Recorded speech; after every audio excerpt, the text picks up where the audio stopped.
Located in the Red River Delta, Thái Bình Province is a rice-producing region of North Vietnam, about 110 kilometers south of Hanoi. I have heard a lot about the province from my friend Dung, whose family still lives there. She speaks nostalgically about the calm water around Care Pagoda, the rice fields that stretch out into the countryside, and the cozy wooden houses nestled back behind gardens of fruit trees and bonsai.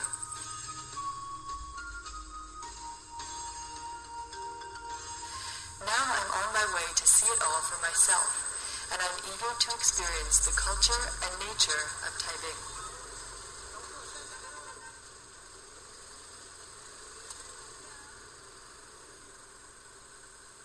After 2 hours on a bus, I'm finally here on the top of the bridge in Thái Bình Province.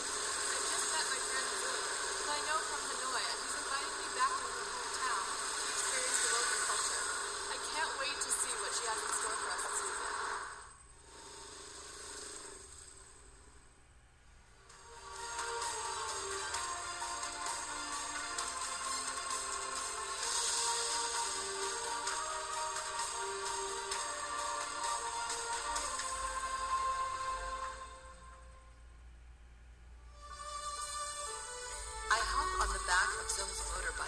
She drives through the busy streets of Thái Bình City and out into the countryside, pointing things out to me as we go. After a scenic ride past rice paddies, pagodas, grand churches, and tree-lined canals, we arrive at Zung's grandparents' house in Bách Thuận village, which lies about 10 kilometers from Thái Bình City and belongs to Vu district. Bách Thuận is a prosperous community living on an alluvial plain along the Red River. The houses are surrounded by vegetable gardens, ornamental plants, and orchards with fruit trees of all types, including grapefruit, jujube, and mulberry.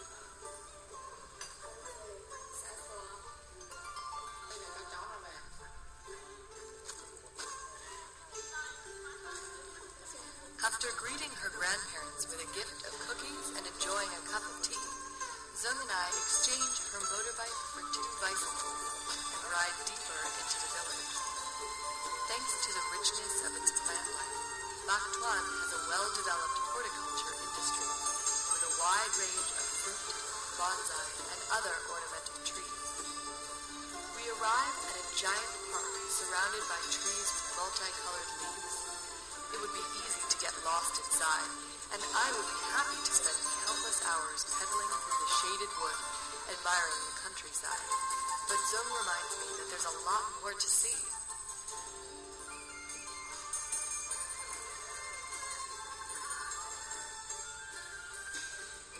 We visit the house of Mr. Pham Xuan Mitten, who has one of the most beautiful gardens in Bách Thuận. Zung said his antique house was built in the 19th century and was designed to be in harmony with the surrounding nature.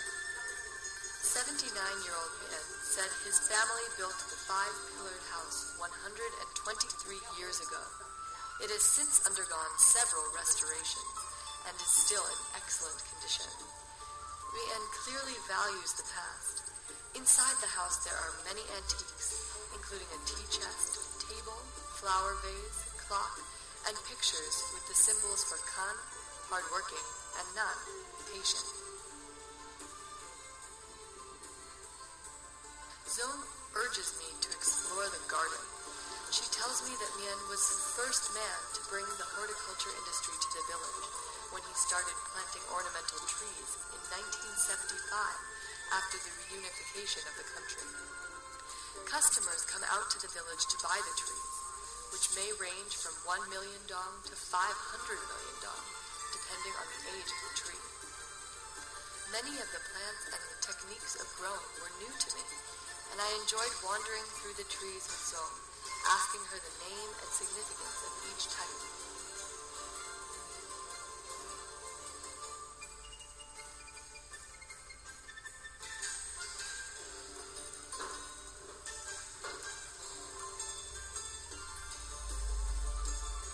Zong leads me to the fruit gardens of Win Teng Huang. to buy some fresh fruit to make an offering at the Keo Pagoda, our next destination. Mr. Hong takes us on a tour through his carefully tended grove and shows us the correct way to prune the trees and cut the fruit.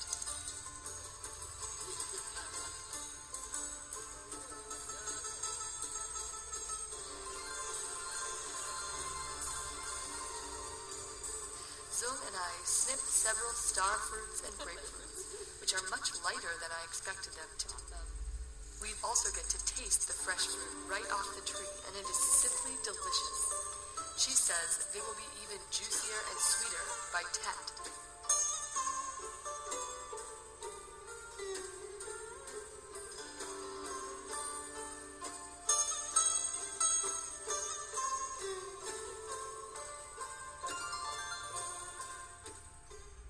When I arrived in the village, I heard a sound all around me like the ringing of church bells, but I couldn't figure out what it was, so I asked Zoe.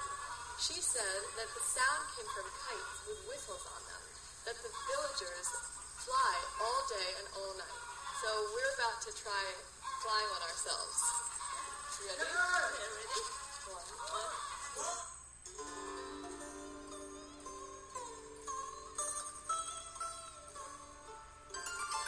The metallic hum is eerie but very beautiful, as the kites are buffeted by the wind. The sounds are carried on the breeze to our ears, and they create harmonies with one another. These handcrafted kites are so well made and rare that one can sell for as much as $11 million.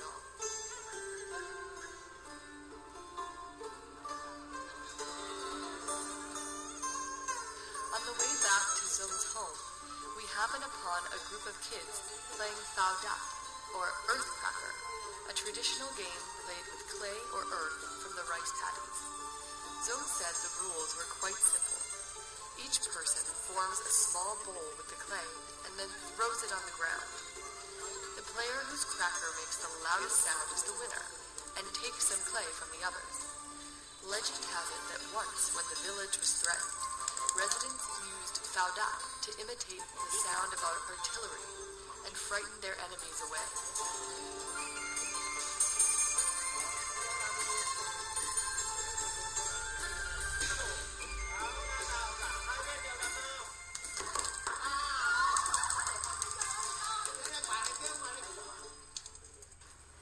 Today is a very special day, as you can see. Zung and I are going to a wedding of her friend in a nearby village. I couldn't be happier to get to experience a traditional wedding in this beautiful countryside in Vietnam. We are welcomed by the groom Kim at the entrance to the alley leading to his house, which has been decorated with strings of lights and colorful banners for this festive occasion.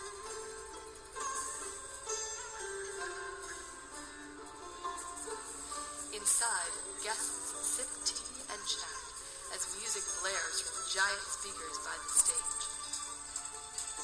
We follow Kim to the bride's house about 1 kilometer away. Zung tells me that wedding practices vary considerably in Vietnam, with different villages maintaining different customs and traditions. We watch as the mothers of the bride and groom place offerings on the altar.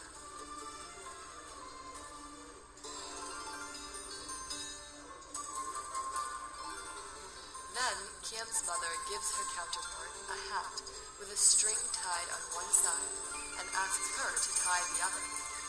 This ritual represents their agreement to join their children in matrimony. The hat is a traditional symbol of women who work in the fields, women who have strived to take care of their families for a very long time.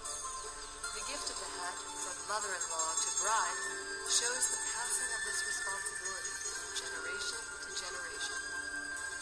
Leaving the wedding, we arrive back at Zung's house, just in time to help her grandmother cook dinner.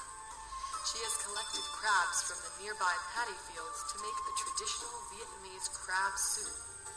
In cities and urban areas, it is sold ready to cook on the street, but in the countryside, people often make it themselves. Zung says that yellow, moderately sized crabs, like the ones we have here, are best for the dish. Together, we wash and deshell the live crabs, an operation that takes a good deal of dexterity and bravery. We then grind them up with a mortar and pestle to create the base for the broth. We chop the greens from the surrounding fields and add them to the pot.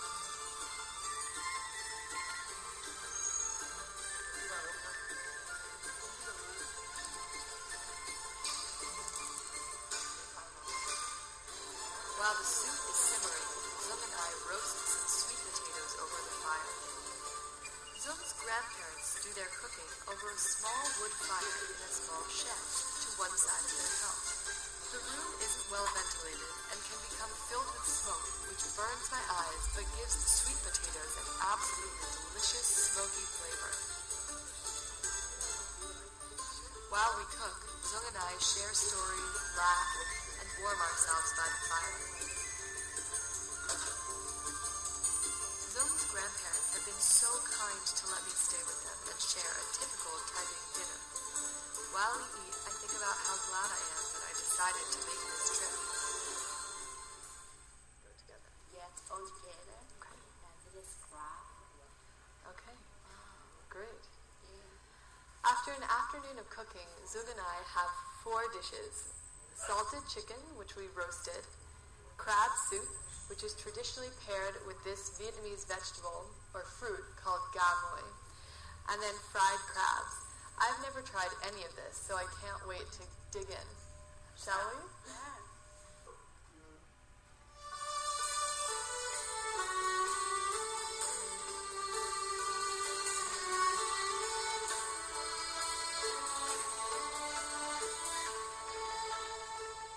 Early the next day, Zung and I follow her grandmother to visit the local Bách Thuận market, a bustling group of stalls in an open, large area with women selling meat, poultry, vegetables, fruit, eggs, and glutinous rice cakes with a variety of fillings. I sit down at one stall to try a piping hot bao cake, which has pork inside, and when dipped in fish sauce, makes for a very tasty breakfast.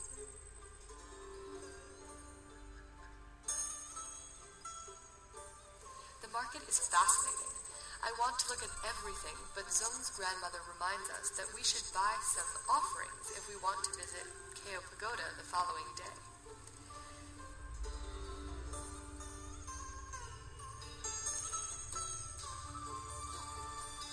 Keo Pagoda is one of the oldest and most famous pagodas in Vietnam. Its wooden architecture is typical of the late Lê dynasty from the 15th to 18th centuries.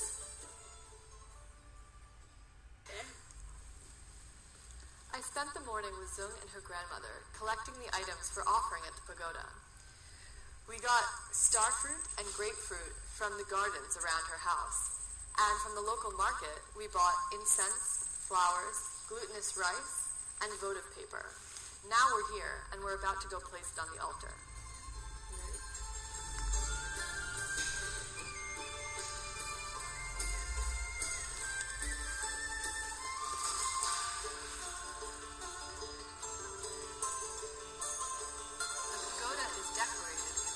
Statues carved in the 17th to 18th centuries.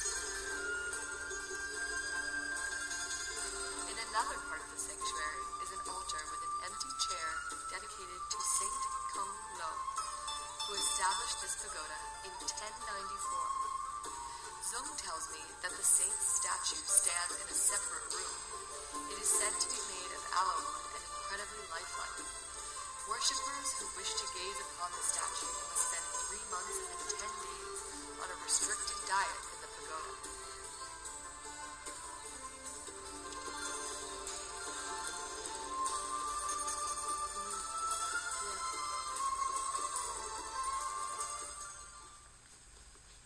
The most impressive building at the Keo Pagoda is the bell tower to my right. It anchors the complex at the back. I was most struck by the detailing in its wooden architecture, which I found absolutely beautiful, but it also has bells cast over 300 years ago.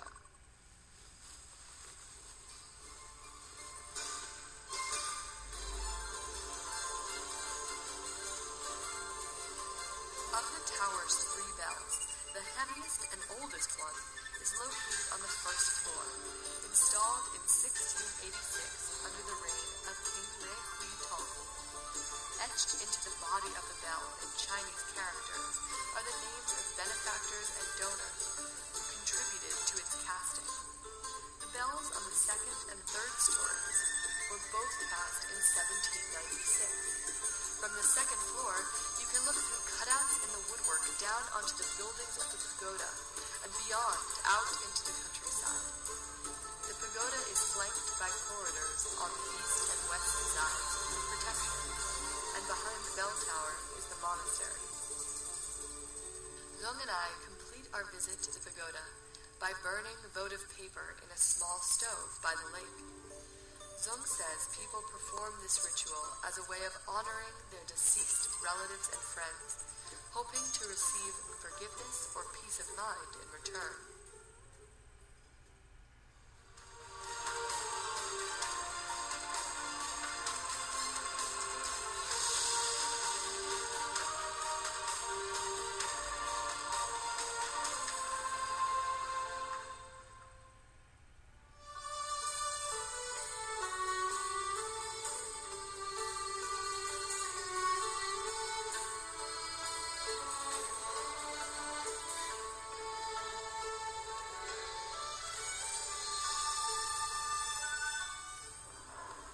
Zung and I got up early for a breakfast of and quay, a traditional soup of Thái made with fried fish, noodles, and lots of green vegetables. After eating this, I don't know how I'm going to go back to my breakfast of cereal and milk.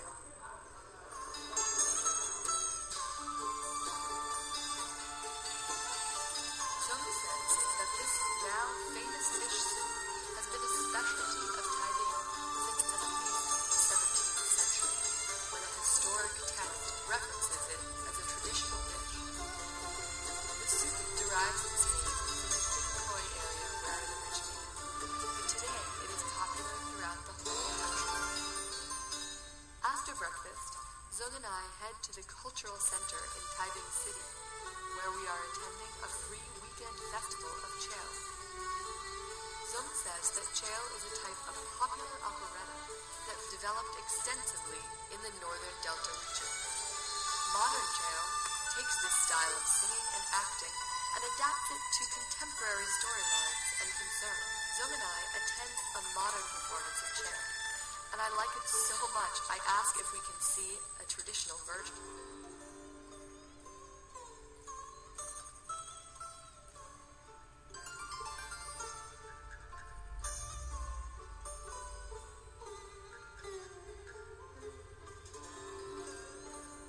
Zong takes me to Quoc village, which is known as a center of Vietnamese Cheo in Taiping. This temple was built by the local authorities and residents to honor the inventors of Cheo, and functions as a place for locals to gather and watch traditional performances.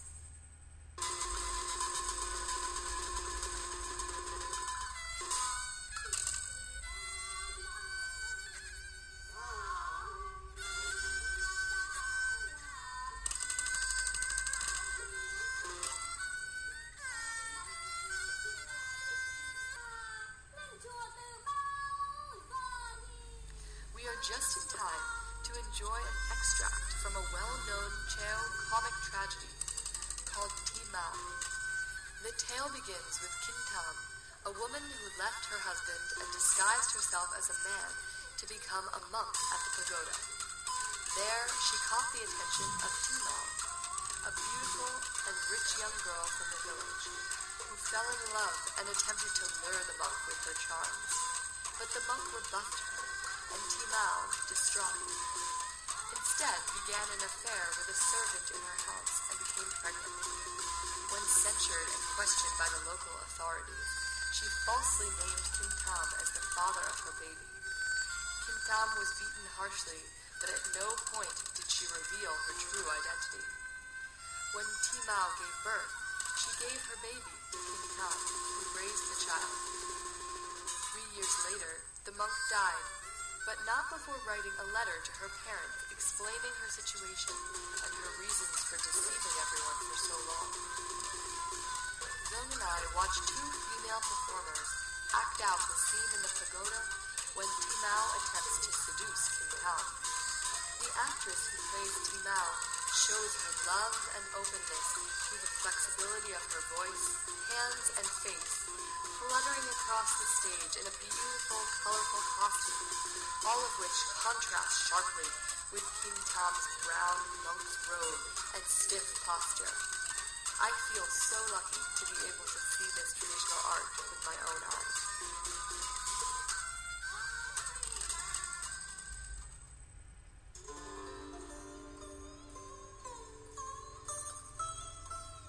Back in the city, Zong and I walk around a large park where people are exercising, relaxing, and just meeting friends.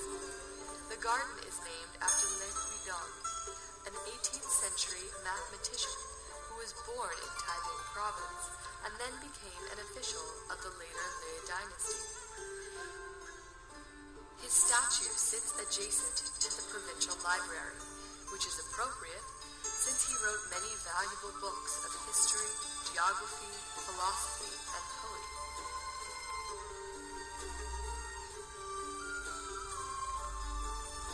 We continue walking along the street and come upon a tea shop displaying many cakes and sweets. The shop owner warmly invites us to enjoy a cup of hot tea and introduces me to K cake, telling me about its importance to the province.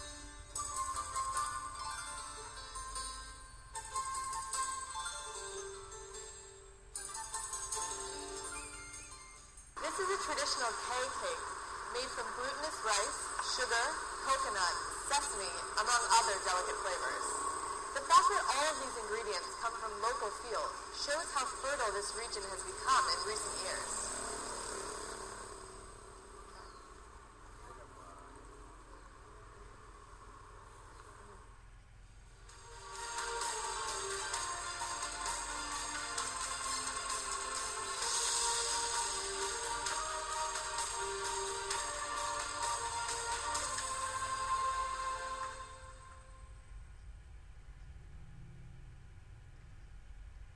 Dong Sam Silver Village is one of the most well-known handicraft villages in Vietnam, famous for its skillful artisans and high-quality products.